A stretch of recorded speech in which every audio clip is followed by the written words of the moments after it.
जो आम आदमी पार्टी जिस बात को लेकर बड़े दावे और वादे करती थी उसी पर सवाल खड़े करती हुई नजर आती है। दिल्ली के कथित क्लासरूम निर्माण घोटाले में बड़ी खबर यहां पर यह है कि क्लासरूम घोटाले में मनीष सिसोदिया से पूछताछ करेगी एसीबी और मामले में सत्येंद्र जैन से भी पूछताछ हो चुकी है। आपको बता दें कि कुछ दिन पहले दिल्ली में कई जगहों पर ईडी ने क्लासरूम घोटाले को लेकर छापेमारी भी की थी। एसीबी ने इस मामले में 30 अप्रैल को एक एफआईआर दर्ज की थी जिसमें दिल्ली के सरकारी स्कूलों में 72,748 क्लासरूम के निर्माण में अनियमितताओं और लागत में कथित बढ़ोतरी का आरोप लगाया गया है। इस घोटाले की कुल राशि लगभग 2000 करोड़ रुपए बताई जा रही है।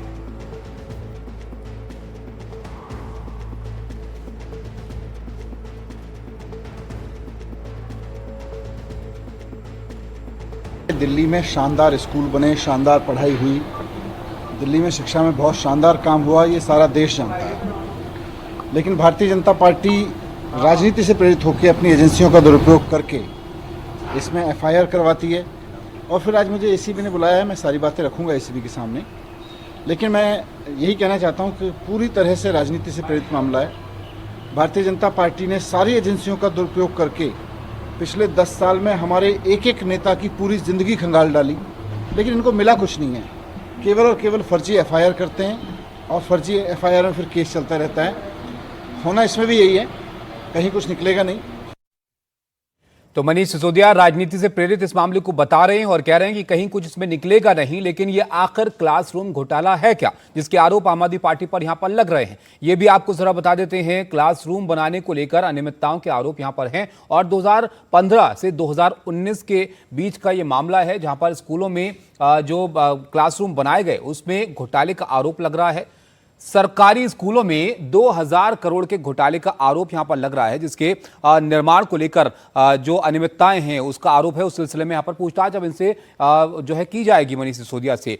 क्या है पूरा मामला ये जरा देखिए आप। निर्माण लागत कितनी थी ये आप देखिए यहां पर जो आरोप लग रहे हैं उसमें 2015 से 19 के बीच का ये मामला, जैसे कि हमने आपको बताया सरकारी स्कूलों में दरअसल जो क्लासरूम बनाए गए थे उसमें यह आरोप है कि यहां पर बढ़ चढ़कर इसकी कीमत बताई गई और 2000 करोड़ रुपए का घोटाला ये यहां पर बताया जा रहा है कि इस मामले में यहां पर हुआ है। अब सवाल यह है कि निर्माण लागत कितनी यहां पर बताई गई थी। तो एक क्लासरूम बनाने की जो लागत बताई गई वो 24 लाख के आसपास बताई गई, लेकिन जो लागत है इसकी बताया जा रहा है कि 5 लाख के आसपास ये क्लासरूम के निर्माण की लागत होती है। तो ऐसे में यह आरोप है कि क्या बढ़ चढ़कर इसकी कीमत जो है बताई गई, कितनी यहां पर खर्चे हो गए। अब किसे टेंडर मिला यह भी आरोप है कि आम आदमी पार्टी से जुड़े हुए लोगों को ही यहां पर टेंडर दे दिए गए। इसमें अनियमितताओं के आरोप लग रहे हैं। कब यह केस दर्ज हुआ जिसकी अब जांच हो रही है, जो पूछताछ अब इनसे होनी है। तो 30 अप्रैल को ये जो मामला है इस मामले में दर्ज किया गया है, जिसमें अब पूछताछ यहां पर की जानी है मनीष सिसोदिया से। किसने केस दर्ज किया था और कहां पर यह केस दर्ज हुआ था। तो दिल्ली की एसीबी ब्रांच जो है उसमें मामला दर्ज किया गया था, जिसमें अनियमितताओं को लेकर अब ये पूछताछ इनसे होगी। इसकी जांच यहां पर एसीबी कर रही है। किसके खिलाफ केस दर्ज हुआ है तो इसमें मनीष सिसोदिया है, सत्येंद्र जैन है, दोनों पूर्व मंत्री रहे हैं जब आम आदमी पार्टी की सरकार दिल्ली में थी और अब क्लासरूम में अनियमितताओं को लेकर इनसे पूछताछ होनी है। इस बीच आतिशी आम आदमी पार्टी की तरफ से प्रेस कॉन्फ्रेंस कर रही है, क्या कह रही हैं वो भी देख लीजिए।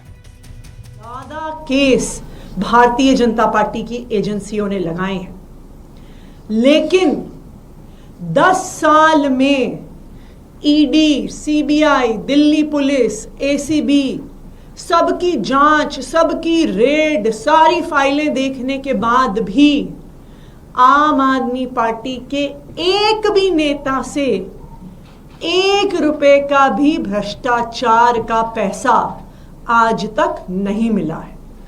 आम आदमी पार्टी का कोई ऐसा नेता ही नहीं है जिसके घर सीबीआई की रेड ना हुई हो, ईडी की रेड ना हुई हो, जिनके लॉकर ना जांच किए हो, जिनके बैंक के खातों को ना खंगाला हो, जिनके गांव, जिनके पैतृक गांव, ऑफिस हर जगह चले गए, लेकिन भ्रष्टाचार का 1 रुपया भी आम आदमी पार्टी के एक भी नेता के पास नहीं मिला और ना ही किसी भी फर्जी केस में चवन्नी भर का भी कोई भी एविडेंस कोर्ट में बीजेपी की एजेंसीज प्रस्तुत कर पाई हैं।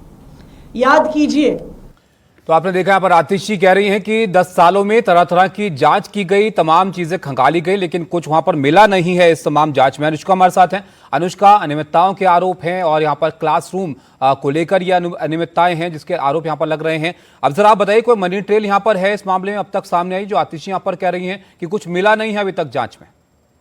हाँ, बिल्कुल जिस तरीके से देखा जा रहा है, मनीष सिसोदिया को आज फिर से एसीबी ने बुलाया है जांच पड़ताल करने के लिए। इससे पहले सत्येंद्र जैन जो कि दिल्ली के पूर्व पीडब्ल्यूडी मंत्री थे, उनसे भी पूछताछ की गई थी। 9 जून को मनीष सिसोदिया को भी बुलाया गया था, जिस समन को वो पूरा नहीं कर पाए थे, उस दिन वो गए नहीं थे। उनके लॉयर का कहना है कि उनके पहले से प्लान्स बने हुए थे, जिसकी वजह से वो 9 जून को एसीबी के पास नहीं जा पाए थे।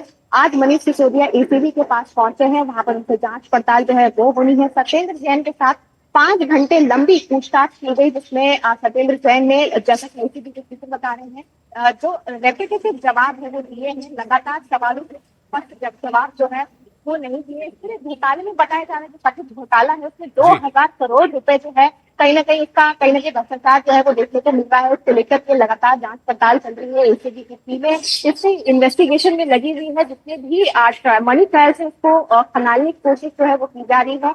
आज भी मनीष सिसोदिया से पूछताछ किए जाने वाला है। इसके बाद माना जा रहा है कि सत्येंद्र जैन को एक बार फिर से बुलाया जाएगा, दोनों के जवाबों को टैली करेंगे। उसके बाद इस बात को तय किया जाएगा कि आखिर किस तरीके का घोटाला जो है वो हुआ है। दिल्ली के सरकारी स्कूल में जिसमें भी निर्माण किए गए थे, जो सेमी परमानेंट टेम्पररी जो स्ट्रक्चर थे उनके निर्माण किए गए थे, उसमें बताया जा रहा है कि पर स्क्वायर फीट के हिसाब से ज्यादा पैसे जो है वो लगाए गए हैं। बिल्कुल, अनियमितताओं के आरोप यहाँ पर है। शुक्रिया अनुष्का आपका सब जानकारी के लिए। तो अब पूछताछ होगी मनीष सिसोदिया से, तो देखना होगा क्या कुछ और इस पूछताछ में या इस मामले में सामने निकल कर आता है।